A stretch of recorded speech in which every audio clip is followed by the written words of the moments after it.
As we all know, basketball is evolving, and the strategies of old are dying out.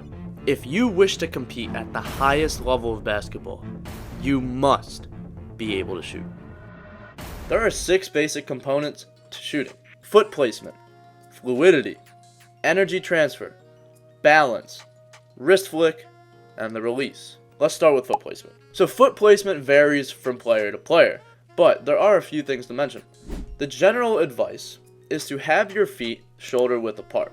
You can see what feels best for you, but I would say you should not have your feet fully spread out or touching, Get something in the middle. The level of foot placements are usually not over-exaggerated, meaning one foot is not extremely further back than the other, but there may be slight separation. The reason for this slight separation is because most basketball players are not comfortable with facing 10 toes to the rim, but instead they tilt their feet slightly to increase comfortability and fluidity. Speaking of which, that brings me to the next component: fluidity. Your shot should be fluid.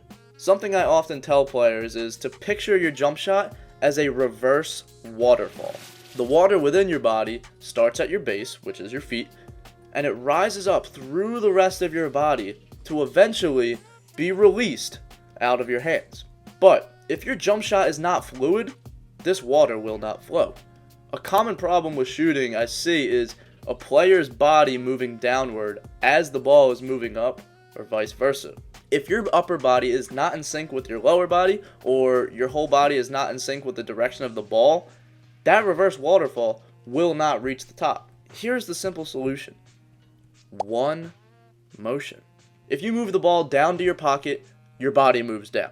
If you move the ball up in your release, your body moves up. Next is energy transfer. Similar to a sport like baseball or even boxing, energy transfer is where the power comes from. To explain what I mean, let's imagine what it would look like for somebody that had a jump shot but they didn't transfer the energy. A player is getting ready to shoot, all the power is loaded in their legs, and they don't release the energy from their legs. Their legs are still bent.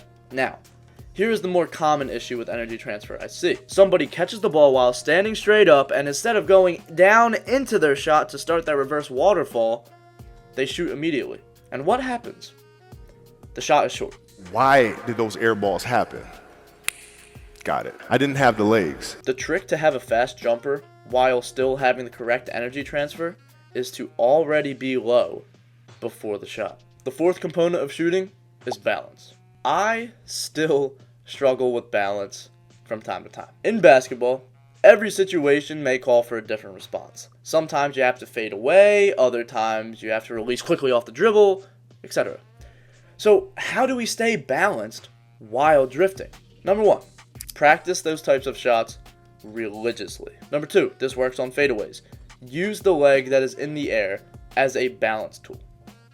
As your body is moving one way, let your leg hold you in a still position as you're gliding through the air. Just be careful not to kick your opponent, because that would be an offensive foul. The 5th component is wrist flick. I can tell who is a great shooter and who's not just by looking at somebody's wrist while they shoot. A great shooter has conditioned their wrist in such a way to get the correct backspin on the ball and enough power to get the ball into the net when they shoot. So how do you get this wrist flick? Step 1, practice, practice, practice. And number 2, try the rubber band hack. I showed it off in my basketball hacks video, so if you're interested, check that out. But the best thing you can do is just step 1. Okay? There is no substitute for practice. The final component of shooting is the release. Your arms should move in a conveyor belt motion. Whether you decide to have your shooting pocket be in the middle of your body or the same side as your shooting hand, does not matter. Just make sure your arms move uniform like a conveyor belt. Now, be careful how your elbow is placed. We don't want that chicken wing elbow or the too tucked elbow. We don't want that here, right?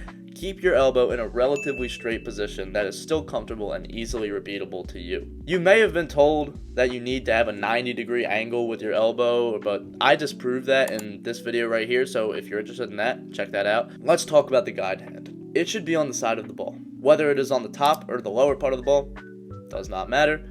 Just keep it on the side. Now, your shooting hand should be in the middle of the ball, and your fingertips should rest on the seams. This is the perfect hand placement, but you may not be able to get it in games, but This is what you should try to get close to. As the ball is coming out of your hands, flick your wrist and let the ball leave your hands from your shooting hand fingertips.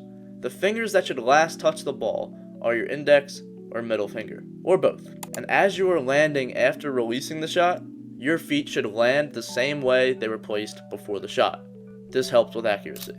And pro tip, the further out you shoot, when you jump, your feet should swing forward a bit for extra power.